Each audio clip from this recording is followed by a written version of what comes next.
Here we go on Fox College Sports. We move ahead to women's 63 kilos. That's 138 3/4 pounds. Kristie Davis from Oklahoma City, Oklahoma, wrestling for the Gator Wrestling Club. She's the #1 seed in this weight class, a 2-time world champion, out against Elena Pirozhkova from Colorado Springs, representing also the Gator Wrestling Club. She was a 2010 world silver medalist. So what we have are two women top-level wrestlers in the world right here wrestling for this title. And with completely different backgrounds, mind you, too. Kristie Davis, formerly Kristie Sningline, formerly Kristie Morano, now Kristie Davis, the marriage, a mother of two, 32 years old, 9-time world medalist, the most decorated, or one of the most decorated women's wrestlers in American history. Kind of represents that first generation, that second generation of women's wrestlers, the trailblazers. Elena Pirozhkova represents the next generation, those who are following in the footsteps of wrestlers like Tricia Saunders, Sarah McMahon, Kristie Davis.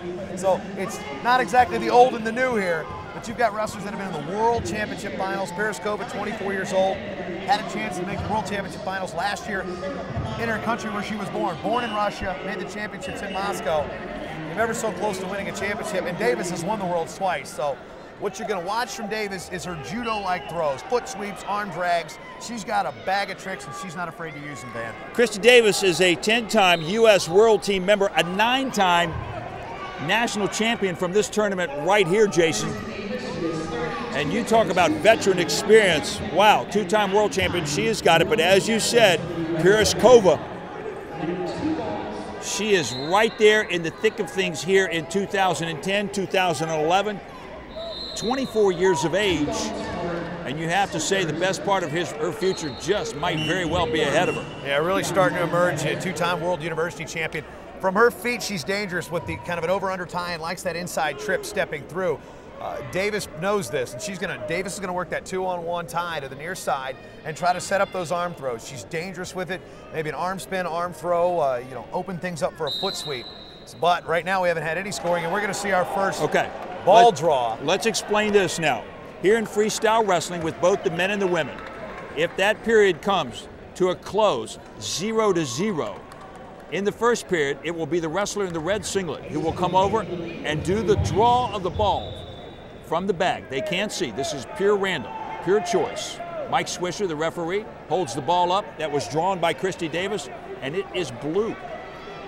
And what that means, Van, the blue wrestler, in this case, Pirozhkova, will have the choice of leg for a leg clinch. She must score in this 30-second period or she will be penalized a point. In this situation, it's 3 supporting points. So Davis, of course, trying to increase her advantage here. Now there's the leg. Pirozhkova has the score. Davis steps out of it. She broke just about. Now double unders for Pirozhkova, still in an advantageous position. Trying to get the push out. And she does get the push out. So even though she did not score from the leg clinch situation, you still have that entire 30-second sequence to score a point. And that's what Pirozhkova just did. Jason, she didn't score directly from that single leg because they came pretty much to the upright position. But Pirozhkova never lost the control, even though they were on their feet, and it was Pirozhkova, conscious of where she was on that mat, that moved Kristie Davis to the edge and basically got the push out and the takedown on the outside to win that first period 1-0. Yeah, that's one thing about Pirozhkova's style. She likes to do a lot of things from those upper body ties. Again, she sets up her inside trip from it. She sets up her sweep series from it. And you see a lot of different things. And, of course, Davis with his bag of tricks.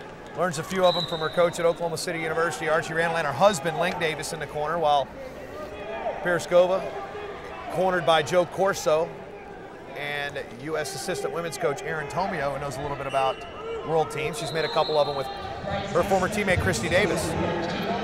As she has. As the second period is underway here. That is Elena Pirozhkova in the blue.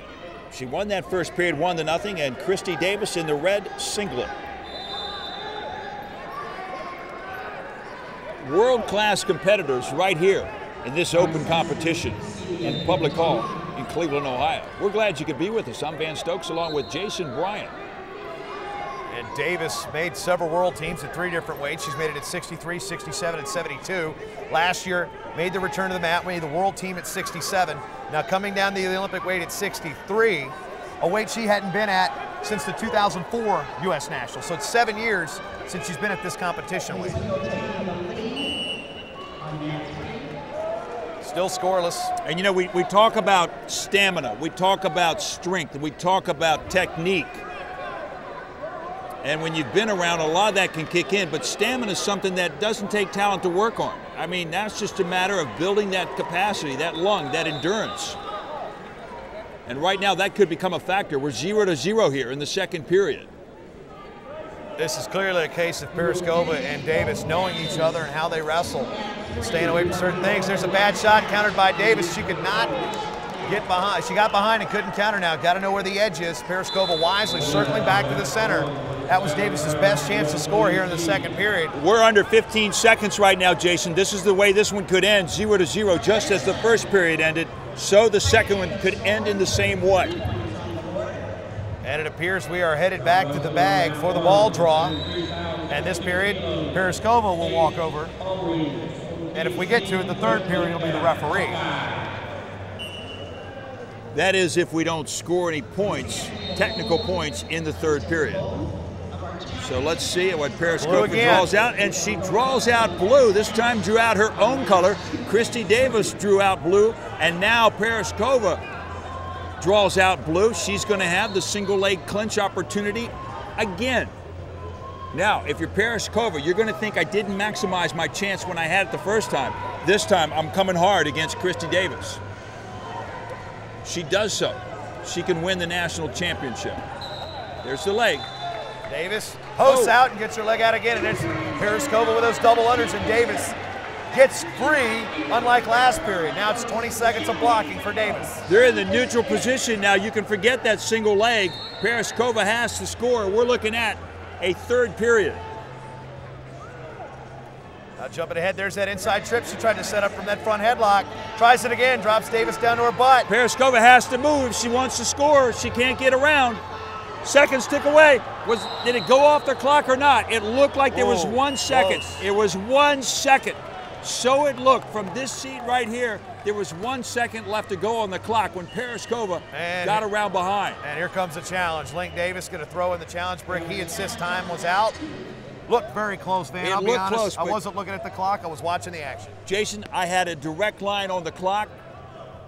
I think she got it in with 1 second, but you can't blame Link Davis or Archie Randall in the corner for Kristie Davis. They've got everything to gain, nothing to lose. You're naturally going to throw the brick.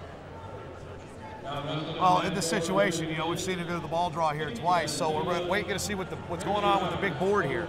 It's got to be clear. The officials are over at the monitor. They're looking at the action, and they're looking at the time.